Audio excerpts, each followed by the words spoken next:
अभी मैं होटल नरवाना में हूँ और यहाँ एक गीता जयंती पुस्तक का लोकार्पण हुआ है, विमोचन हुआ है। वहाँ पे हमारे प्रथम विधानसभा अध्यक्ष इंदर सिंह नामधारी जी हैं, जो बड़े ज्ञाता हैं, शिक्षाविद हैं और समाज के लिए, खास करके पलामू के लिए एक एक कतरा इन्होंने दिया है। और आज भी शिक्षा में गुरु गोविंद सिंह पब्लिक स्कूल चलाते हैं। हमको तो नहीं लगता कि वहाँ से इनको कुछ आता है, क्योंकि इनके जो क्षेत्र के लोग हैं, गरीब हैं, मजलूम हैं, दबे हैं, वंचित हैं, वही पढ़ते हैं। और जब कभी इनके स्कूल में जाता हूँ तो वहाँ देखा जाता है कि 50% फीस माफ़ हो रहा है, तो 75% फीस माफ़ हो रहा है। तो एक समाज सेवी के रूप में आज भी पलामू को धरती को देने का कार्य कर रहे हैं। इस कवि सम्मेलन और इस पुस्तक के लोकार्पण के लिए हम 2 शब्द चाहेंगे कि हमारे चैनल पे।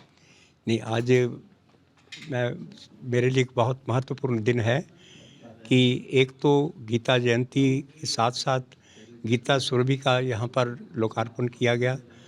और मैं समझता हूँ कि शहर के बहुत प्रमुख पढ़े लिखे लोग, जिसको मैंने इसलिए विद्वत मंडली कहा, यहाँ पर सब मौजूद हैं।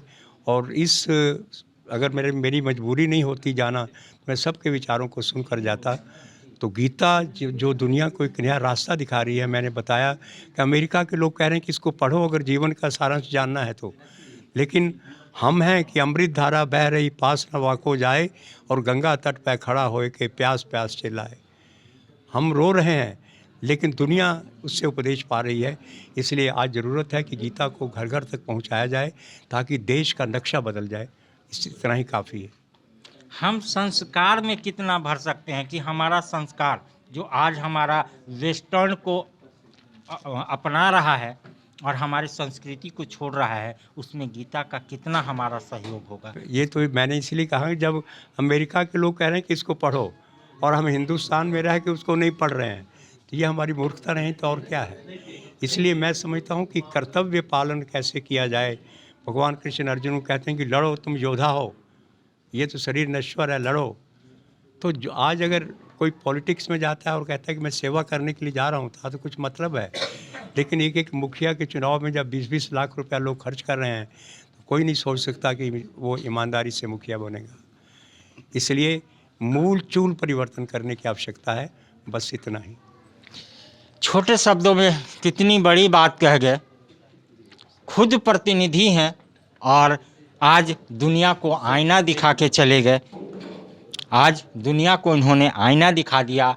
और वेद गीता ये हमारा धरोहर है, अगर इसको हम नहीं अपनाएंगे तो हम कहाँ जा रहे हैं ये हमको पता है।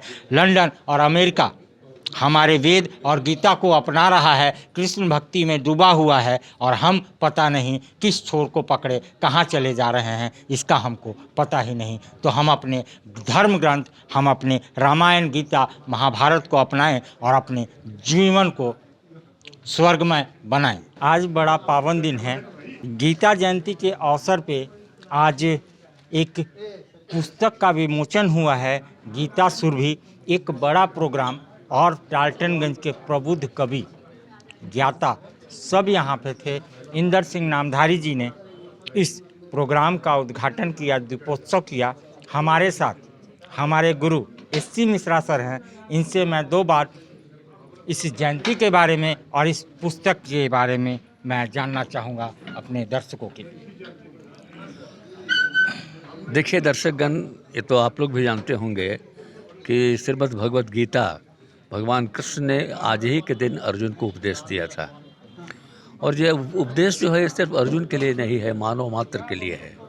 और आज के संदर्भ में मैं मानता हूँ कि गीता के में जो अर्जुन को कहा है भगवान कृष्ण ने, वो सारी बातें आज जो भीषण हम कलयुग में गुजर रहे हैं, मानवता का ह्रास हो रहा है, आपसी संबंध समाप्त हो रहे हैं, वैसे में गीता हमारे लिए लाइट हाउस का काम करेगी। इसी चीज़ को ध्यान में रखते हुए आज का आयोजन हुआ।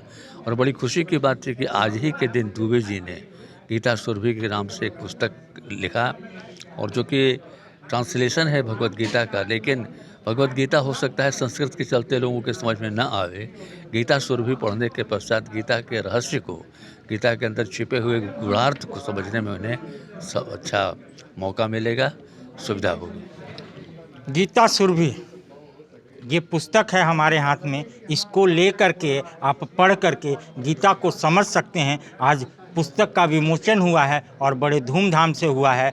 आज हम जो युवा हैं या हमारी पीढ़ी है वो वेस्टर्न की तरफ भाग रही है, पता नहीं कहाँ क्या ढूंढ रही है, पता नहीं है। लेकिन वही वेस्टर्न कल्चर वाले लोग हमारे धर्म को, हमारे संस्कार को अपना करके अपने जीवन को, अपनी ज़िंदगी को सुव्यवस्थित कर रहे हैं, अपनी आयु को बढ़ा रहे हैं। तो मैं यही कहता हूँ, वेद और आयुर्वेद अपनाइए और अपने धरोहर, अपने जीवन को बचाइए। सर, 2 शब्द और आज के जयंती के बारे में। राजगिरी दुबे जी ने जो ये हिंदी में अनुवाद किया है, यह स्तुत्य है। मैं उन्हें बहुत बहुत हृदय से धन्यवाद देता हूँ। संस्कृत सबके लिए सुलभ नहीं है, पठनीय नहीं है, सब कोई उसको समझ नहीं सकता है, लेकिन हिंदी में ये उपलब्ध हो जाने से सबको पढ़ने के लिए और समझने के लिए आसान हो गया है। और इसलिए मैं उनके इस कृत्य को बहुत अच्छी नज़र से देखता हूँ, उनको धन्यवाद देता हूँ। और जहाँ तक गीता जयंती का प्रश्न है, यह अवश्य होना चाहिए। गीता जयंती के कार्यक्रम प्रत्येक साल, प्रत्येक शहर, प्रत्येक मोहल्ले में हर लोगों को इसमें जोड़ना चाहिए और गीता के उपदेशों से सबको लाभ मिलना चाहिए। इसलिए यह प्रयास बहुत ही उत्तम है।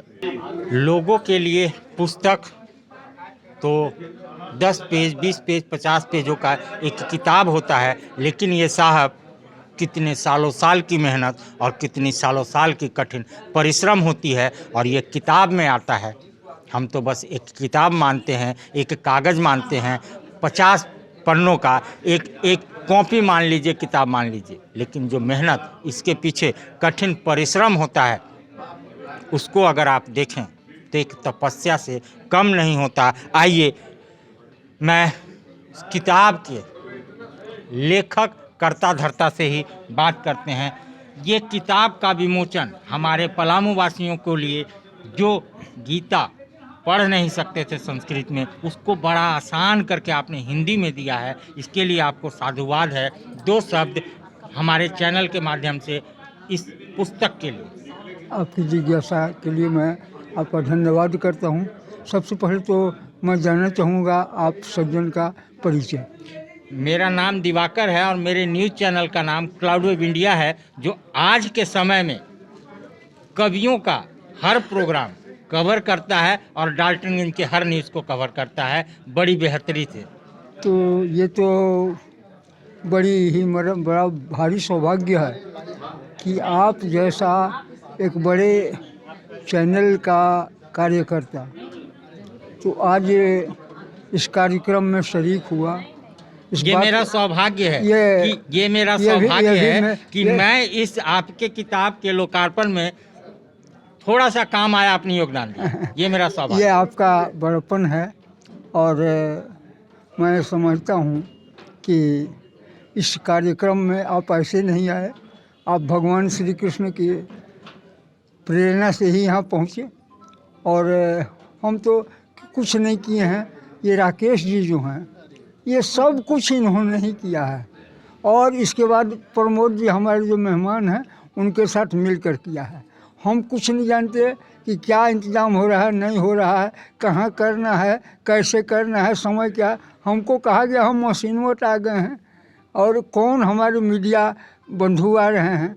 हाँ, एक चीज़ मालूम था कि हमारे माननीय ये नामधारी जी पहुँचेंगे और इसके बाद हमारे पूज्य एस.सी. मिश्रा साहब पहुँचेंगे। महाभारत के कर्ता धर्ता भी कृष्ण भगवान ही थे, लेकिन उन्होंने लास्ट में कह दिया हमने तो कुछ किया ही नहीं साहब। वैसे ही आप कह रहे हैं। जी 2 शब्द हमारे पलामू वासियों के लिए।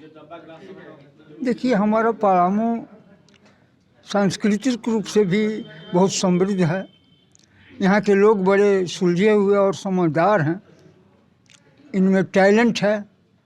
ये देश के किसी भी स्पर्धा में, विश्व के किसी भी स्पर्धा में पार्टिसिपेट करने के योग्य हैं और वहाँ पर अपने ज़िला के लिए नाम कमाने में सक्षम हैं।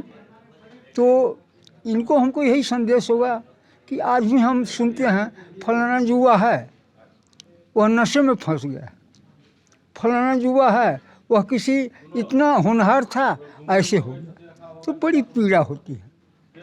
तो हमारे युवा इस गीता के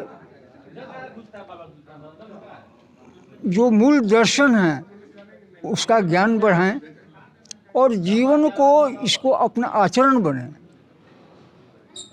और समाज के लिए एक धरोहर बने, एक क्रिएटिव एटीट्यूड। कभी वो जो है सो निष्क्रिय कर्मों में या अनर्थ कर्मों में अपना समय और शक्ति न गंवाएं, बल्कि सही दिशा में वे चल करके और इसके बाद फिर समाज को एक नई दिशा देने में वो अपना योगदान दें। यह तो है राष्ट्र स्तर पर हमारे माननीय प्रधानमंत्री नरेंद्र मोदी जी की ही दक्षता है, उनका नेतृत्व, कुशल नेतृत्व है कि आज भ्रष्टाचार पर अंकुश लगा है, आज उग्रवाद पर अंकुश लगा है, आतंकवाद पर अंकुश लगा है।